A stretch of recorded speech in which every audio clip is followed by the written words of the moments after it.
अब हम आपको जो खबर दिखाने जा रहे हैं वो बेहद अफसोसनाक है। खबर उन बुजुर्गों से जुड़ी हुई है जिनके बच्चे विदेश में रहते हैं। हाल ही में संसद में यह मांग की गई कि जिन मां बाप के बच्चे विदेश में रहते हैं और अपने माता पिता का ख्याल नहीं रखते, उनके पासपोर्ट वापस ले लिए जाएं। ये हमारे दौर की सबसे भयानक तस्वीर है। घटना दिसंबर महीने की है। इंदौर के एक मकान में बुजुर्ग दंपत्ति की लाश मिली। किसी को नहीं पता चल पाया कि क्या हुआ, मौत कब हुई, कैसे हुई, और इससे भी अफसोसनाक ये कि मौत के बाद भी माँ बाप का कोई नाम लेवा नहीं है, क्योंकि बच्चे विदेश में रहते हैं और उनके बारे में यहाँ आसपास रहने वालों को कुछ नहीं पता। दिसंबर की कहानी आज सुनाने की वजह यह है कि इसकी गूंज संसद तक पहुंच गई है।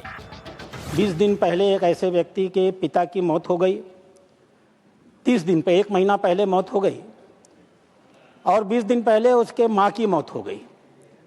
दोनों माँ बाप का शरीर सड़ता गया, गलता गया, चमड़ी की तरह पतल करके हड्डी हड्डी हो गया। उनके बच्चे कभी लौट करके उनके पास नहीं आए। 24-25 के आंकड़े बताते हैं कि ऐसी तकरीबन 500 घटनाएं इस देश में ऐसी होती हैं जिनके बच्चे विदेश पढ़ते हैं और जीवन के अंतिम काल में उनके जीवन का सारा सुख चला जाता है और पीड़ांतक मौत उनको अकेलेपन में प्राप्त होती है। बीजेपी सांसद राधा मोहन दास अग्रवाल ने राज्यसभा में इंदौर का उदाहरण तो दिया ही, साथ ही ये भी बताया कि देश भर में पिछले साल ऐसी 500 से ज्यादा घटनाएं सामने आई हैं। उन्होंने ये मांग भी रखी कि माँ बाप का ख्याल न रखने वाले ऐसे बेटे बेटियों के पासपोर्ट वापस लिए जाएं।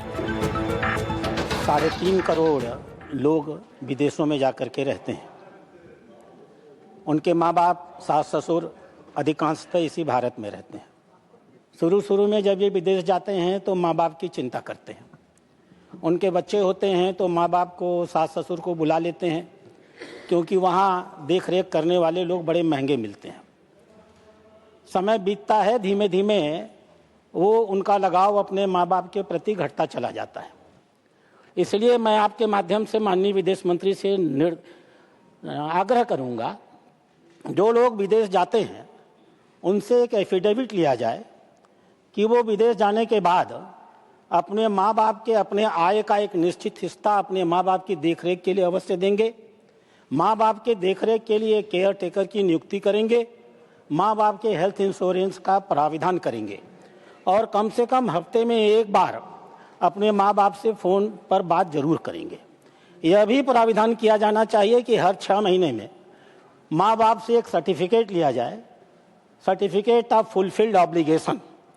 और जो माँ बाप इस प्रकार के ऑब्लिगेशन सर्टिफिकेट्स नहीं देते हैं, भारत सरकार को ऐसे लोगों का पासपोर्ट निरस्त करना चाहिए और उन्हें वापस भारत में बुला लेना चाहिए। मैं आपसे यही आग्रह करता हूँ। इंदौर में जिन बुजुर्ग माँ बाप की मौत हुई, उनके नाम कन्हैया लाल परनवाल और स्मृति परनवाल हैं। 2015 में ये मकान बनाया गया था। मूल रूप से यूपी के रहने वाले पति पत्नी 2016 में यहाँ शिफ्ट हुए थे। अब इस मकान में ताला बंद है। आपको याद होगा, इंदौर में दिसंबर के महीने में ये मामला निकल के सामने आया था। लसूड़िया थाना क्षेत्र का ये मामला था, जहाँ पर जो ये घर है, घर में वो दंपत्ति रहते थे और पड़ोसियों ने बताया था कि काफ़ी कम उन लोगों को वो बाहर देखते थे। जब 10 दिन पहले SIR का काम हुआ था, यानी जब ये वारदात हुई थी उसके पहले 10 दिन पहले जब SIR का काम हुआ था, तब दंपत्ति बाहर देखे गए थे। पर उसके बाद सिर्फ किराने का सामान या फिर दूध लेने के लिए ही वो लोग बाहर आते थे, ज़्यादा किसी से बातचीत भी नहीं करते थे।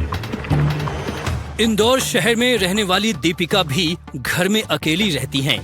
दीपिका के बच्चे 2012 से विदेश में रह रहे हैं। हमने उनसे पूछा कि अकेले रहना कितना मुश्किल है। फिलहाल अभी तक तो कोई ऐसी दिक्कत आई नहीं, क्योंकि बच्चे भले ही मेरे US में रहते, बाहर रहते। आई थिंक मेरा बच्चा 2012 में गया था, मतलब बाहर। लेकिन अभी तक ऐसी कोई प्रॉब्लम उन्होंने मुझे फील नहीं होने दी कि हाँ मैं अकेली हो रहा हूँ, मेरे तरफ ध्यान नहीं दे रहे। पूरा प्रॉपर मेरा ध्यान रखते, मेरा बर्थडे हो ये हो बराबर उस बात को बुराई करते हैं और जो भी मुझे चीज़ें मुझे उसको प्रोवाइड करते हैं। मतलब ऐसा मुझे आज तक तो नहीं लगा मुझे ऐसा कि मुझे कोई प्रॉब्लम आ रही है ना।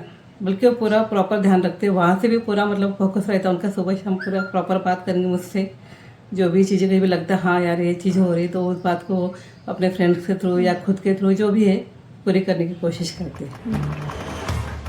एक आंकड़े के मुताबिक हमारे देश में लगभग 50% से अधिक बुजुर्ग अपने बच्चों के साथ रहते हैं। इसी तरह 13% से 15% बुजुर्ग अपने जीवन साथी के साथ रहते हैं। यानी ये वो पति पत्नी होते हैं जिनके बच्चे उनके साथ नहीं रहते। लेकिन करीब 6% बुजुर्ग ऐसे हैं जो अकेले रहते हैं।